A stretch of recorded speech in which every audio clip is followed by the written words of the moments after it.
లష్కర్ బోనాలకు సికింద్రాబాద్ సిద్ధమైంది. తెలంగాణ సంస్కృతి సాంప్రదాయాలకు ప్రతీకగా నిలిచే బోనాల ఉత్సవాలకు చారిత్రాత్మక సికింద్రాబాద్ ఉజ్జయిని మహంకాళి అమ్మవారి ఆలయం విద్యుత్ దీపాలంకరణలు పూలమాలలతో సర్వాంగ సుందరంగా ముస్తాబైంది. జాతరను అత్యంత వైభవంగా భక్తులకు ఎలాంటి ఇబ్బందులు కలగకుండా నిర్వహించేలా ఆలయ నిర్వాహకులు ఏర్పాట్లు చేశారు. జానపద కళారూపాలు, శివసత్తుల పూనకాలు, పోతురాజుల విన్యాసాల మధ్య అమ్మవారికి బోనం సమర్పించేందుకు భక్తులు తెల్లవారుజాము నుంచే క్యూ కడుతున్నారు. మహిళలు అమ్మవారికి భక్తి శ్రద్ధలతో బోనాలు సమర్పించి మొక్కులు తీర్చుకోబోతున్నారు.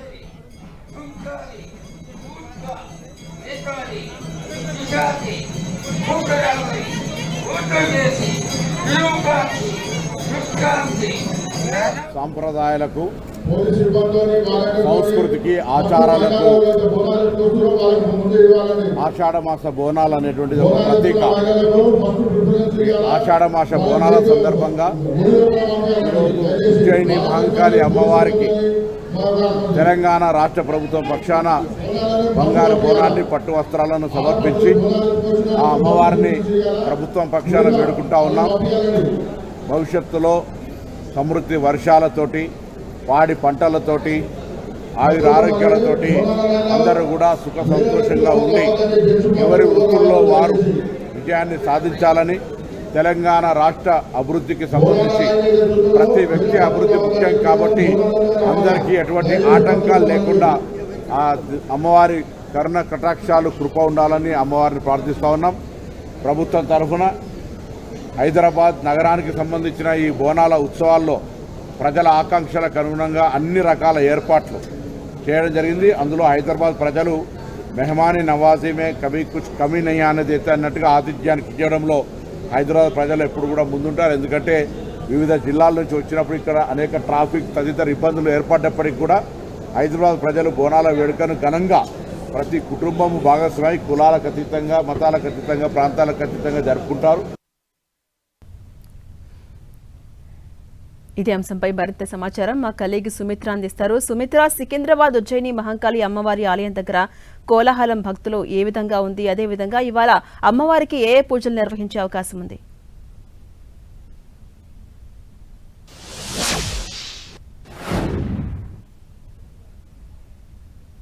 గత 15 రోజులుగా ఎప్పుడైతే జూలై 16న గోల్కొండలో బోనాల ఉత్సవం ప్రారంభమైంది, ఈరోజు సికింద్రాబాద్కి చేరుకుందని చెప్పుకోవచ్చు. ఈ 15 రోజులు కూడా మొత్తం బోనాల సందడే కనిపిస్తూ ఉంది. అయితే ఈరోజు సికింద్రాబాద్లో ఉజ్జయిని మహంకాళి టెంపుల్లో జరిగే బోనాలకు ప్రత్యేకత ఉంది. ఎందుకంటే ఇక్కడికి చాలా లక్షల సంఖ్యలో భక్తులు వస్తూ ఉంటారు, సుదూర ప్రాంతాల నుంచి వస్తూ ఉంటారు. దాన్ని దృష్టిలో పెట్టుకొని అన్ని ఏర్పాట్లు కూడా పూర్తి చేయడం జరిగింది. ఉదయం అమ్మవారికి అభిషేకం, అర్చన, హారతి, ఆ తర్వాత తొలి బోనం సమర్పించిన తర్వాత భక్తులకు దర్శనానికి అలో చేస్తున్నారు. అప్పటి నుంచి కూడా భక్తుల కోలాహలం కనిపిస్తోంది. నిజానికి ఈ రోజే కాదు, నిన్నటి నుంచి కూడా చాలా మంది భక్తులు వస్తున్నారు, వడి బియ్యం సమర్పిస్తున్నారు. అలా మొత్తం జరుగుతూనే ఉంది. అయితే మనం ఇప్పుడే చూడొచ్చు, ఇప్పుడు మార్నింగ్ 7 అవుతుంది, కానీ భక్తులు చాలా పెద్ద సంఖ్యలో ఎన్ని క్యూ లైన్స్ ఉన్నాయో అన్ని క్యూ లైన్స్లో కూడా మనకు నిండుగా భక్తులు కనిపిస్తూనే ఉన్నారు. అంటే కోలాహలం ఆల్రెడీ స్టార్ట్ అయిపోయిందని చెప్పుకోవచ్చు. మనం లైన్ని చూసుకుంటే కనుక బోనాలు తీసుకొచ్చే వాళ్ళకి సపరేట్ లైన్స్ ఏర్పాటు చేయడం జరిగింది. ఈవెన్ దో భక్తులు ఎక్కువగా ఉండటం వల్ల వాళ్ళు కూడా వెయిట్ చేయాల్సిన పరిస్థితిని మనం చూస్తున్నాం. సర్వాంగ సుందరంగా బోనాలను కూడా వాళ్ళు సిద్ధం చేసుకొని అమ్మవారి దర్శనం కోసం వెయిట్ చేస్తూ ఉన్నారు. మనం వారితో మాట్లాడే ప్రయత్నం చేద్దాం. హలో అమ్మ, ఎక్కడి నుంచి వస్తున్నారు? ఇక్కడనేనమ్మా, ఇక్కడనే మోండ మార్కెట్. ఎంత దూరం నుంచి లైన్ ఏర్పాటు చేయడం జరిగింది? బోడబండ కాదు, మోండ మార్కెట్. మోండ మార్కెట్ నుంచి వస్తున్నారా? ఓకే. ఎంత దూరం నుంచి నడుచుకుంటూ వస్తున్నారు? మేమా మోండ మార్కెట్ నుంచి నడుచుకుంటూనే వస్తున్నాం. ప్రతి సంవత్సరం వస్తారా? ప్రతి సంవత్సరం వస్తాం. ఈ ఉదయమే వచ్చేసారు అంటే ఇంట్లో ఎప్పటి నుంచి స్టార్ట్ చేశారు అసలు? 3 గంటలకు. ఓకే. బోనాల గురించి ఈ జనరేషన్కి చెప్పాలంటే ఏం చెప్తారు? ఇక ఏం చెప్తామంటే మంచిగా వేసుకోవాలి, ఇదే బాగుంటుంది. అమ్మవారి దర్శనం కోసం వెయిట్ చేస్తూ ఉన్నారు. ఎవరెవరు వచ్చారు? నేను, నా బిడ్డ, మనమరాలు. ఓకే. ప్రతి సంవత్సరం వస్తారు? ప్రతిసారి వస్తామండి. మీ పాప ఉంది, మీ పాపకి బోనాల గురించి చెప్పమంటే ఏం చెప్పారు? అమ్మకి అన్నీ చేయాలి, బోనం చేయాలి, ఆరోగ్యంగా ఉండాలి, సుఖ సంతోషాలతో ఉండాలి అనేసి మనం బోనం చేస్తాము. అట్లా వర్షాలు పడాలి. నీకేం తెలుసమ్మా బోనం అంటే? బోనం అంటే అమ్మవారు, ఇంకా వేపాకులు, ప్రసాదం. అంటే ఈ జనరేషన్ వాళ్ళు ఏం చెప్తున్నారు? ఈ జనరేషన్ అయినా ఏ జనరేషన్ అయినా సాంప్రదాయమే. ఉజ్జయిని మహంకాళి మాత, సికింద్రాబాద్ మహంకాళి మాతను దర్శనం చేసుకుంటే సర్వ శుభప్రదం. జనరేషన్స్ కి మనం ఏం చెప్తున్నాము అనేది నా ప్రశ్న. ఆ అమ్మాయి చాలా చక్కగా చెప్పింది. మీరు ఎక్కడి నుంచి వస్తున్నారు? నేను ఇక్కడనే కళాశి కూడా మరి బోనాలకి సపరేట్ లైన్స్, నార్మల్ భక్తులకు సపరేట్ లైన్స్ అంటున్నారు. అది కనిపిస్తోంది. అరేంజ్మెంట్స్ చాలా బాగానే ఉన్నాయి. ఎంతసేపట్లో దర్శనం అవుతుందని చెప్పారు? Half an hour, 1 hour, 1.5 hour, just 20 minutes.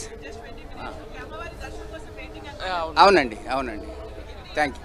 Every year.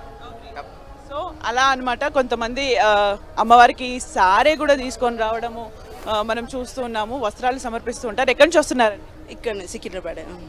Every year వస్తారు. ఎవ్రీ ఇయర్ 45 ఇయర్స్ నుంచి ఇక్కడనే. నాన్న వాళ్ళు ఇక్కడనే, ఇక్కడ 45 ఇయర్స్. 45 ఇయర్స్ అంటే మీకు ఇంకా చిన్ననే ఉండే అప్పుడు. మీరు చిన్న ఉండే, కాకపోతే చూస్తూ ఉన్నారు కదా ఈ టెంపుల్ డెవలప్మెంట్ కానీ ఇక్కడ వస్తున్న భక్తులు. అమ్మవారు అన్ని కోరికలు నిలబెడుతుంది. ఇంకా అమ్మవారికి మీకు ఉన్న ఏదైనా అనుబంధం చెప్పమంటే ఏం చెప్తారు? ఏం లేదు, ప్రేమ అనుబంధం, పవర్ఫుల్ చాలా. అమ్మవారైతే కోరికలు నెరవేరుస్తుంది. అలా అన్నారు, కోరికలు నెరవేరుస్తుంది అమ్మవారు. ఓడి బియ్యం శారీ తీసుకొచ్చాము. మీరండి? మేము కూడా అండి చార్మినార్ నుండి వచ్చాము. పిన్ని వాళ్ళ ఇంటికి వచ్చాము, అమ్మవారికి సమర్పించడానికి వచ్చాము. కానీ లేదండి, తొందరగా వచ్చేస్తున్నాము. బాగుంది, మంచిగా ఉంది, తొందరగానే వచ్చాము. రైట్. అంటే గత కొన్ని సంవత్సరాల నుంచి కూడా ఈ టెంపుల్కి వస్తున్న వాళ్ళు చెప్తున్న మాట ఒకటే, ఏర్పాట్లు బాగున్నాయి, 20 మినిట్స్లో టెంపుల్ వరకు వచ్చేసాము, చాలా ఈజీగా నడుస్తూ ఉన్నామని చెప్తున్నారు. అమ్మవారు చాలా పవర్ఫుల్. ఏది కోరినా కూడా అమ్మవారు నెరవేరుస్తారు. దానికి కృతజ్ఞతగా బోనాలు సమర్పిస్తాము, సారీ సమర్పిస్తామని చెప్తున్నారు. ఇక ఏర్పాట్లు కూడా బాగా ఉన్నాయని చెప్తూ ఉన్నారు. మనం ఇక్కడ చూడొచ్చు, అంటే బోనాలకు సంబంధించిన లైన్ ఉదయం 7 గంటలకే పెద్ద సంఖ్యలో భక్తులు ఇక్కడికి చేరుకుంటూ ఉన్నారు అమ్మవారికి బోనాలు సమర్పించడానికి. ఎక్కడి నుంచి వస్తున్నారు? మా దగ్గరనే అమ్మ, సికింద్రాబాద్ దగ్గరనే. ఎవ్రీ ఇయర్ వస్తుంది? ప్రతి సంవత్సరం వస్తుంది. అమ్మవారికి మీకు ఉన్న అనుబంధం చెప్పమంటే ఏం చెప్తారు? చాలా బాగుంది. మీరేంటి? మాది ఇక్కడే అండి, పక్కకి. దర్శనం ఒక 15-20 మినిట్స్ అవుతుంది. Every year. ఏమైనా డిఫరెన్స్ చూసారా అంటే లాస్ట్ ఇయర్కి ఇయర్కి? అంటే ఏం లేదు, నార్మల్. అలా భక్తులు వస్తూ ఉన్నారు. మనం అటువైపు కూడా చూడొచ్చు, లైన్ అటువైపు నుంచి ఇటువైపు నుంచి పెద్ద సంఖ్యలో భక్తులు వస్తున్నారు. మనం ఇప్పుడు జస్ట్ ఒక లైన్ మాత్రమే చూసాం. ఇలాంటి 4 లైన్స్ ఉన్నాయన్నమాట. అయితే టెంపుల్కి సంబంధించి 2 కిలోమీటర్స్ పరిధిలో ఆల్రెడీ భారీ గేట్స్ ఏర్పాటు చేసి వెహికల్స్ అయితే నాట్ అలౌడ్, ఎట్టి పరిస్థితుల్లో లోపలికి పంపించట్లేదు. కాబట్టి పబ్లిక్ ట్రాన్స్పోర్ట్ పైన డిపెండ్ అయితే బాగుంటుందని కూడా చెప్తున్నారు. పబ్లిక్ కూడా ఇక్కడికి వచ్చేప్పుడు ఒక్కసారి అప్డేట్ చూసుకొని వస్తే వాళ్ళకి కొంచెం ఈజీ అవుతుంది, ఎందుకంటే ఓన్ వెహికల్స్ తెకపోవడమే మంచిదని చెప్తున్నారు. At the same time Secunderabad Bonalu అంటే చాలా ప్రత్యేకత ఉంటుంది. సుదూర ప్రాంతాల నుంచి వస్తూ ఉంటారు కాబట్టి దానికి తగ్గట్టే ఆర్టీసీ కూడా స్పెషల్ బస్సులను ఏర్పాటు చేయడం జరిగింది. వాటిపైన డిపెండ్ అవ్వండి అని చెప్తున్నారు. ఇక 2500 మంది పోలీసులు ఇక్కడ భద్రతలో పాల్గొంటూ ఉన్నారు. మనం టెంపుల్కి వెరీ నియర్ ఉన్నాము. భక్తుల కోలాహలం ఇక్కడ చూడొచ్చు. మనం ఒకసారి డెకరేషన్ కూడా చూసుకుందాం. టెంపుల్కి సంబంధించి అమ్మవారి రూపాలు కనిపించేలాగా ఈసారి డెకరేషన్ ఏర్పాటు చేయడం జరిగింది. మనము టెంపుల్ దగ్గరలో నియర్లో ఉన్నాం. లోపల కూడా మొత్తం అలంకరణ కనిపిస్తుంది, ఫ్రూట్స్తోని వాటితోని చాలా సర్వాంగ సుందరంగా అలంకరించడం జరిగింది. ఇప్పుడు మనం టెంపుల్ ముందే ఉన్నాము, చూడొచ్చు. అంటే భక్తులకి చాలా ఈజీగా దర్శనం అయ్యేలాగే ఏర్పాట్లు చేస్తున్నారు. ఈరోజు విఐపి మూమెంట్ ఎక్కువగా ఉంటుంది, అవన్నీ కూడా దృష్టిలో పెట్టుకొని ఏర్పాట్లు చేశారు. ప్రస్తుతం అయితే అంతా జాగ్రత్తగా చాలా సజావుగా సాగుతుందని చెప్పుకోవచ్చు.